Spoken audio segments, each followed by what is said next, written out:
but from old tapes that the band was actually part of. How you guys doing? So those you guys are two doing all very right? distinctive things that I think we need to keep in mind as AI really does infiltrate everything. I mean, it's not just the music industry, it's so many other industries as well, our own included. And there's something to keep in mind, too. Time Magazine recently made a really good point about that song, Walk My Walk. And it was a #1 song on Billboard's digital country music sales chart by an artist called Breaking Rust.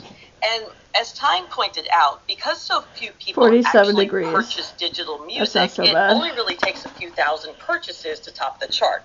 So it doesn't necessarily mean when you see that these AI-generated songs are going #1, the charts aren't also what they used to be, so maybe we panic just a little more mildly, I guess.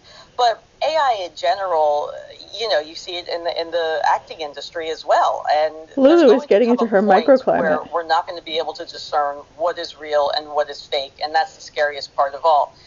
I do hope that our organizations like the Grammys are already showing how they can kind of get in front of this and make sure that the human element is still going to be involved and that we are able to know the difference between it. In the age of AI, live performances could be the differentiator in terms of connecting with fans. Who crushed it on stage this year?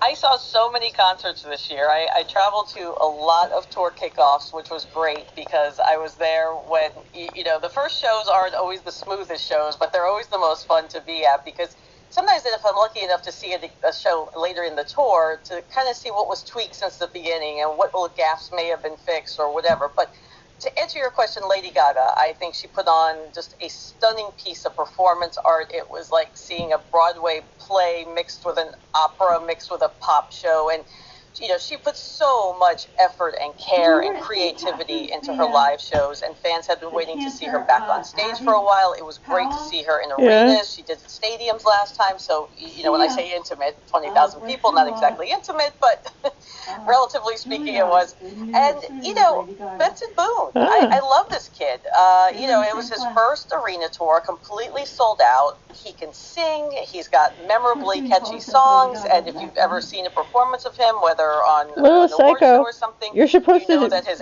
do it the other way. You're supposed to put your face out and your butt in. I held my breath many times during that show when he's doing backflips off the Kat just doesn't understand the sleeping bag. The tour insurers must not be happy about this, but he really knows how to entertain a crowd, and for someone so young, I think, he's doing a great job.